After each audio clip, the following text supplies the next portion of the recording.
selaku getanya umat Rasulullah sallallahu alaihi wasallam yang wajib bagi kitanya untuk tak cintai beliau, tak cintai baginda Rasulullah sallallahu alaihi wasallam di dalam setiap amalan, di dalam setiap tindakan yang gatnyan pubut, maka tanyo ikuti apa yang gatnyan perintahkan, tanyo taati apa yang gatnyan perintahkan. Dan betak ingat lagi tanyo bahawa mencintai Rasulullah sallallahu alaihi wasallam kan bak watai-watai tertentu.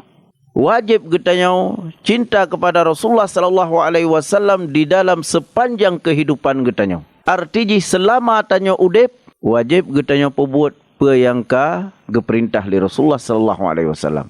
Maka tenteji sira urang mukmin yang betul-betul cinta kepada Rasulullah sallallahu alaihi wasallam, yang betul-betul beriman dengan kebenaran yang gemeli Rasulullah sallallahu alaihi wasallam, apa yang diperintah oleh Rasulullah sallallahu alaihi wasallam terlepas hukumnya perkah wajib ataupun sunnah ataupun mubah, maka getanya akan berusaha untuk tak pubut pakan karena cinta kepada Rasulullah sallallahu alaihi wasallam. Dan betapa ditanya apa yang menjadi teladan, apa yang menjadi amalan daripada Rasulullah, apa yang diperintah oleh Rasulullah, nyan pasti akan membawa getanya ke dalam kesuksesan baik di dunia maupun di akhirat. Maka oleh karenanya wahai kaum muslimin, hendak jih getanya belele dan melakai ba Allah Subhanahu wa taala supaya Allah Subhanahu wa taala bergebi kepada getanya taufik, bergebuka hati getanya untuk getanya mudah di dalam udip getanya tak praktek apa yang kali diperintahkan oleh Rasulullah sallallahu alaihi wasallam.